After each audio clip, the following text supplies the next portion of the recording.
সুপ্ৰভাতম শ্ৰীমদ ভগবত গীতামৃত।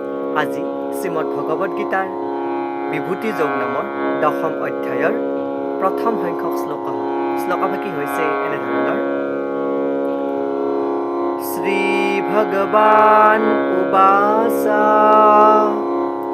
ভূয়া এবা মহাবাহো শ্ৰীণু মে পৰমং বসঃ यत्तेऽहं प्रीयमाणाय वक्ष्यामि হিতকাম্যয়া।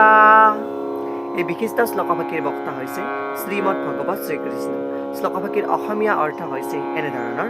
পৰমেশ্বৰ ভগৱানে ক'লে, হে মহাবাহু অৰ্জুন, তুমি আকৌ এবাৰ মোৰ কথা শুনা।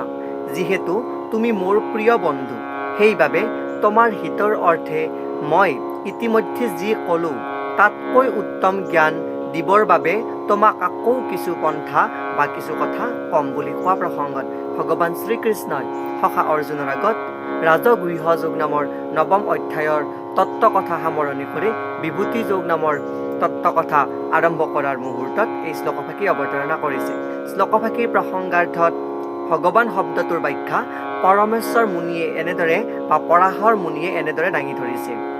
যিজন সৎ ঈশ্বৰেৰে পৰিপূৰ্ণ অৰ্থাৎ সৎ ঐশ্বৰ্যৰে পৰিপূৰ্ণ, যিজনৰ পৰিপূৰ্ণ শক্তি আছে, যাৰ সম্পূৰ্ণ যশস্যা, সমগ্ৰ ঐশ্বৰ্য, সম্পূৰ্ণ জ্ঞান, সম্পূৰ্ণ সৌন্দৰ্য আৰু সম্পূৰ্ণ বৈৰাগ্য আছে, তেওঁৱেই ভগৱান বা পৰম পুৰুষ পৰমেশ্বৰ।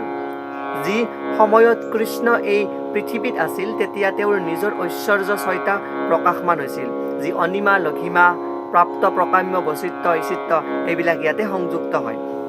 সেইবাবে পৰাশৰ মুনিৰ দৰে মহৰ্ষিসকলে কৃষ্ণক পৰম পুৰুষ পৰমেশ্বৰ বুলি মানি লৈছে।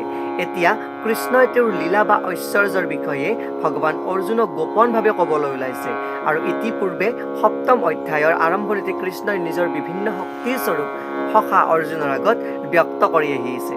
এই ঐশ্বৰ্যসমূহৰ ভিতৰত ব্যাখ্যা কৰা প্ৰসংগত এই বিশিষ্ট ভগৱানৰ যি পৰম স্বৰূপ, যি ভক্তিভাৱৰ উদ্গম হোৱা দৃঢ় বিশ্বাস আৰু কৃষ্ণৰ যি অতীৱ প্ৰিয়পাত্ৰ, সেই প্ৰিয়পাত্ৰ হিচাপে ভগৱান শ্ৰীকৃষ্ণই সখা অৰ্জুনৰ আগত এই ঐশ্বৰ্যৰ জ্ঞান দাঙি ধৰিব বিচাৰিছে আৰু অৰ্জুনৰ অৰ্থে এয়া উপকাৰ কৰাৰ দৰে হ'ব বিচাৰিছে আৰু এয়া অৰ্জুনৰ ক্ষেত্ৰত উপকাৰ সদৃশ।